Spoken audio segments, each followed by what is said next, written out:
네, 10년 만에 다시 축구대표팀 지휘봉을 잡은 홍명보 감독이 이 대표팀 명단을 발표했습니다. 정말 진토 끝에 출항했죠. 홍명보호 순항할 수 있을지, 또 그동안 책임론에 휩싸여왔던 이 정몽규 축구협회장 사선 연임 도전한다는데 가능할지 박문성 축구 해설위원과 짚어보도록 하겠습니다. 어서 오십시오. 네, 안녕하세요. 예. 네. 먼저 홍명보호 일기라고 하더라고요. 네. 대표팀 명단이 발표됐다는데 이게 제 일기라고 부르는 이유가 뭐 있습니까? 딱히. 예. 새롭게 감독이 선임됐고 예. 그 감독이 뽑은 첫 번째이기 때문에 이제 일기라고 표현을 쓰는 거죠. 예. 물론 10년 전에 또 이제 국가대표 감독을 했지만 그때와 또 다른 대표팀이기 때문에 예. 첫 번째 소집이라는 점에서 이제 일기라는 표현을 쓰는 것 같습니다. 그렇군요. 그러면 이번에 소집 명단 아시아 지역 3차 예선, 월드컵 네. 아시아 지역 3차 예선 뛰는 선수들 엔트리가 확정됐다고 봐도 되는 겁니까? 그렇죠. 이제 26명인데 예. 근데 매번 경기가 있을 때마다 소집을 하니까 좀 달라질 수는 있습니다. 이번 26명은 이제 9월 초에 팔레스타인 그리고 오만과 우리가 두 번의 경기를 하게 됩니다. 예. 그 두 경기에 맞춘 엔트리입니다. 그렇군요. 네. 그 명단의 몇 면을 좀 한번 좀 분석해 주시겠어요? 네. 예. 크게 보면 예. 우리에게 익숙한 얼굴들이 많이 포함됐습니다. 그리고 또 하나 홍명보 감독과도 인연이 있는 익숙한 선수들이 많이 포함됐고요. 네, 그건 아무래도 이제 이번에 뽑은 선수들이 그동안 네. 코치들이라든지 이렇게 해서 심사숙고하기는 좀 어려웠을 거예요. 코칭 스태프 선임이 뒤로 밀렸기 때문에 예. 많은 논의를 못했습니다. 실제로 그러면은 주도적으로 홍 감독이 했다는 그랬다고 봐야죠. 그리고 그렇기 때문에 기존의 명단을 좀 많이 참고했다고 좀 봐야 될 것 같고요. 예. 그래서 전체적으로는 홍명보 감독도 안정이라는 표현을 썼어요. 이번 명단을 발표하면서. 안정이요? 예. 예. 그동안의 어떤 그 틀에서 크게 벗어나지 않았다. 안정. 그러면서 뭐라고 했냐면 일부의 변화를 선택했다라고 했는데 네. 그게 이제 양민혁 선수처럼 고등학교 3학년 나이인 양민혁 선수 포함한 4명을 예. 최초 발탁을 했습니다. 그래서 이제 4명은 새로운 인물을 넣었다. 그래서 이제 전체적인 안정 속에 약간의 변화 이렇게 추격할 수 있을 것 같습니다. 그리고 홍명보 감독이 이 대표팀 이 명단을 발표하면서 한 얘기가 뭐 말씀하신 대로 안정적인 운영, 네. 일부 변화 이런 얘기도 있었습니다만 미래지향적인 선수들로 이제 팀을 만들어 나가겠다 이런 얘기도 했던데 중요하고 필요한 예. 말이죠. 왜냐하면 우리가 이번 명단이 이제 9월 초에 있을 두 경기에 맞춘 명단이긴 하지만 네. 사실 우리 대표팀이 월드컵 지역 예선 통과를 걱정하는 팀은 아닙니다. 우리는 북중미 월드컵 본선, 월드컵 본선에서 어디까지 올라갈 거냐 긴 호흡으로 좀 준비해야 되는 팀이죠. 예. 그렇게 놓고 보면 제가 이번에 26명 명단을 봤더니 30살이 넘은 선수가 10명입니다. 적지 그래요? 않죠. 물론 물리적 나이가 많고 적음으로 선수의 능력을 평가할 수는 없겠지만 예. 우리가 2026년 북중미 월드컵을 생각한다면 나이가 살짝 많은 편입니다. 그렇기 때문에 긴 호흡으로는 이렇게 좀 새로운 얼굴들, 뭐 10대 선수들이 좀 필요한 게 사실이고 예. 그래서 이제 한 4명 정도를 이번에 포함시킨 거죠. 그렇다면은 안정적인 운영에 좀 더 무게를 실었다 이렇게 봐야 될까요? 맞습니다. 이번에 뭐 양민혁, 그다음에 황문기, 이한범, 최우진, 뭐 황문기 선수 나이가 좀 있긴 있습니다. 예. 하지만 대체적으로는 새로운 얼굴들을 뽑긴 했지만은 아마 팔레스타인과 오만 경기에 파격적인 선발 라인업을 꾸리기보다는 우리가 예. 그동안 지켜봐왔던 선수들을 선발로 쓰면서 그 새로운 얼굴들은 뭐 교체라든지 이렇게 좀 활용을 하면서 긴 호흡으로 좀 보지 않을까 생각을 합니다. 네, 이번에 이제 명단을 쭉 보시면서 이 선수 눈에 띄네 하는 선수들이 지금 언급하신 선수들도 있었지만 있었나요, 특별히? 뭐 기본적으로는 손흥민, 이강인, 네. 황희찬, 김민재 정말 우리의 역대급 멤버들은 다 포함됐기 때문에 예. 뭐 이 선수들은 뭐 상당히 기대가 있고요. 근데 아무래도 새롭게 뽑힌 선수 중에는 양민혁 선수죠. 예. 그러니까 막 K리그 경기를 보시는 분들은 이번 시즌 고등학교 3학년, 실제 고등학교 3학년입니다. 오전에는 학교에 가서 친구들과 공부를 하고 예. 주말에는 K리그 경기를 뛰는 우리 K리그에는 준 프로 제도라는 게 있습니다. 그러니까 고등학생 신분인데 프로로 계약하기에는 나이가 좀 그러니까 준 프로, 반반 정도라고 생각하시면 되는데 예. 학생 반, 프로 반 이렇게 해서 올해 계약을 했는데 정말 대단한 활약입니다. 이번에 손흥민 선수보다도 더 20일 어린 나이에 대표팀에 발탁이 됐는데 예. K리그에서 강원을 이끌면서 많은 골과 많은 도움을 하고 있고 팀을 또 1위로 이끌고 있습니다. 그래서 양민혁 선수 다가오는 1월에는 토트넘 합류가 이미 확정되어 있죠. 1월부터는 손흥민 선수와 함께 토트넘에서 뛰게 될 선수이기 때문에 이번에 양민혁 선수가 데뷔한다면 지켜보시면 좋을 것 같습니다. 그 양민혁 선수 외에는 뭐 새로운 얼굴은 눈에 안 띕니까? 최우진 선수도 그렇고 황문기, 그다음에 이한범 중앙 수비수. 양민혁 선수 빼면 새로운 얼굴들이 다 수비 쪽이에요. 왜 그랬을까 놓고 보면 수비에 고민이 많죠. 그 중에서도 좌우 수비에 대한 고민이 많아요. 여기가 나이가 있거나 기존의 선수들이 약간 폼이 안 좋거나 그래서 왼쪽 수비는 인천에 뛰고 있는 최우진 선수 정말 좋은 선수입니다. K리그를 지켜보셨던 분들은 이 선수의 왼발을 포함해서 공격 능력을 많이 지켜봤을 거고요. 황문기 선수 같은 경우도 포지션을 변화해서 지금 K리그에서 강원을 1위로 이끄는데 아주 공을 세우고 있는 선수이기 때문에 지켜봐야 될 것 같고요. 이한범 선수는 지금 덴마크에서 뛰고 있는데 당장 김민재 선수가 있기 때문에 주전으로 뛸 수 있는 센터백은 아니지만 긴 호흡으로 좀 지켜볼 만한 그런 재능이라고 할 수 있습니다. 그렇군요. 자, 10년 전에 홍명보 감독이 이제 대표팀을 맡았을 때 그때 이제 홍 감독이 아는 선수들, 기존에 아는 선수들만 발탁했다고 해서 이른바 뭐 의리 축구라는 비판을 받기도 했었는데, 근데 이번에 이제 또 선발 과정에서 또 말도 많고 그랬기 때문에 이제 여론의 부담도 많이 느꼈을 거예요. 홍 감독이 시간도 많지 않았고, 일단 이 우려에서는 어느 정도 좀 탈피했다고 보십니까? 전 좀 더 지켜봐야 될 것 같아요. 그 부분은 이번에 1기 멤버이기 때문에 이 1기 멤버만 가지고 그 다 모든 걸 설명할 수가 없겠죠. 홍명보 감독도 의리 축구에 대한 걸 구체적으로 이야기를 했었죠. 10년 전에는 내가 아는 선수가 많이 없어서 내가 아는 선수 안에서만 선발을 하다 보니까 결국 그런 문제에 봉착을 했다. 인정하겠다. 의리축구에 대한 이야기를 했는데 그러니까 이번 명단에도 보면 이런 포인트가 있습니다. 울산 소속이거나 울산 출신 선수들이 많아요. 홍명보 감독이 대표팀 오기 전에 울산 감독이었죠. 그러니까 결국은 이제 울산의 전현직 선수가 많은데 물론 울산이 최근에 K리그에서 가장 강한 팀이었기 때문에 울산 출신들이 많을 수는 있지만 저는 좀 더 폭넓게 봤으면 좋겠어요. 그러니까 이번에 예를 들면 수비형 미드필더의 박용우, 중앙 수비수의 김현건 이런 선수들은 경험도 많고 그동안 많이 잘해줬던 선수긴 하지만 최근에 보면 폼이 조금 떨어졌다는 평가도 있는 선수들입니다. 이런 부분들에 좀 더 과감한 새로운 얼굴들 좀 더 넓게 보면서 계속 어떤 이 자원들을 좀 충원을 해야 될 것 같습니다. 그렇군요. 자, 일단은 1기 명단은 그래도 어느 정도 평가를 좀 해주시는 거예요? 저는 제가 그동안 뭐 협회에 대해서도 지적을 많이 했고 뭐 감독 선임 과정에서도 문제가 많았다고 이야기를 했는데 우리 선수들의 능력에 대해서는 의심한 적이 없습니다. 지금 역대급 멤버들이죠. 이번에도 유럽파가 무려 9명입니다. 유럽파만 가지고도 사실상 베스트 11이 가능하죠. 그러니까 제가 안타깝고 속상한 건 이렇게 역대급 선수들을 가지고 이 선수들을 담아내야 되는 그릇, 바로 협회가 그 그릇 역할을 충분히 하고 있느냐, 이게 너무나 아쉽기 때문에 얘기를 했던 거지 우리 선수들 이번 명단에 대해서도 저는 뭐 의심치 않습니다. 그동안 뭐 국가대표 축구팀 감독 관련 이슈가 터질 때마다 이제 협회 관련해서도 여러 가지 얘기를 이 자리에서 해주셨는데 그 문제로 인해서 지금 정부에서 축구협회에 대한 전반적으로 감사를 진행하고 있거든요. 어제 국회에서 유인촌 장관의 발언이 있었는데 좀 듣고 이어가도록 하겠습니다. 현재까지 일단 협회 꼭 감독 선임에 관한 문제만 감사를 하는 것은 아니고요.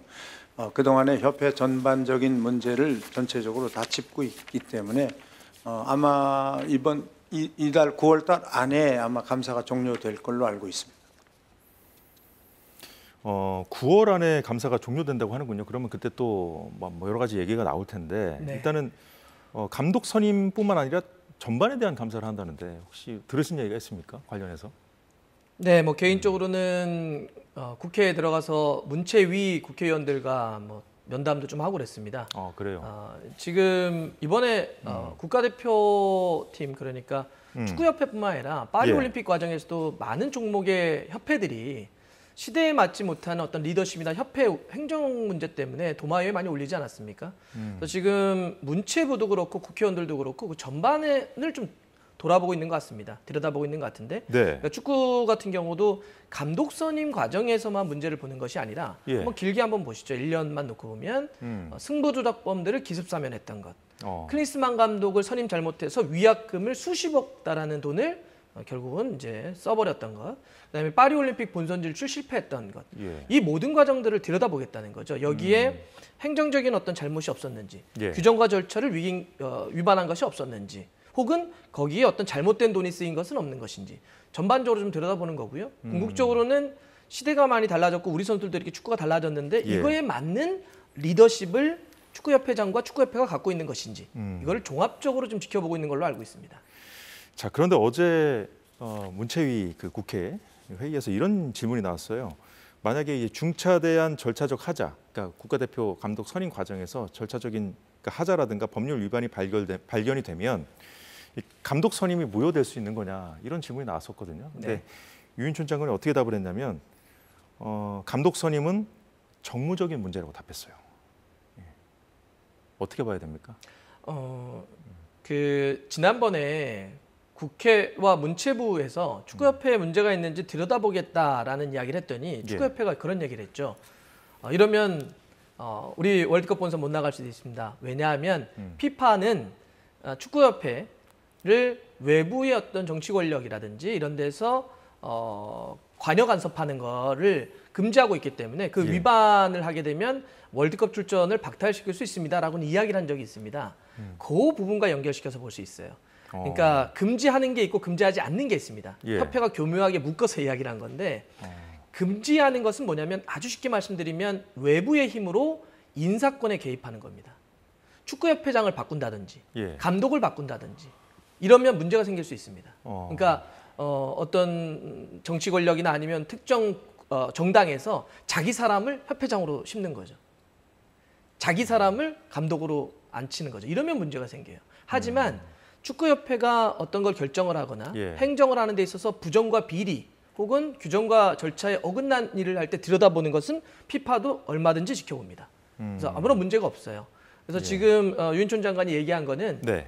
감독 선임에 문제가 없는지는 지켜보겠지만 직접적으로 만약에 문체부가 홍명보 감독 바꿔 이렇게 할 경우는 아까 얘기했던 인사권의 개인 문제가 들어갈 수가 있죠. 그렇군요. 그래서 그거는 정무적인 판단이 필요하다는 얘기를 한 건데 예. 근데 만약에 명백한 문제가 발견될 시에 네네네. 그것은 아마도 스스로 축구협회와 홍명보 감독이 결단하는 문제로 갈 겁니다.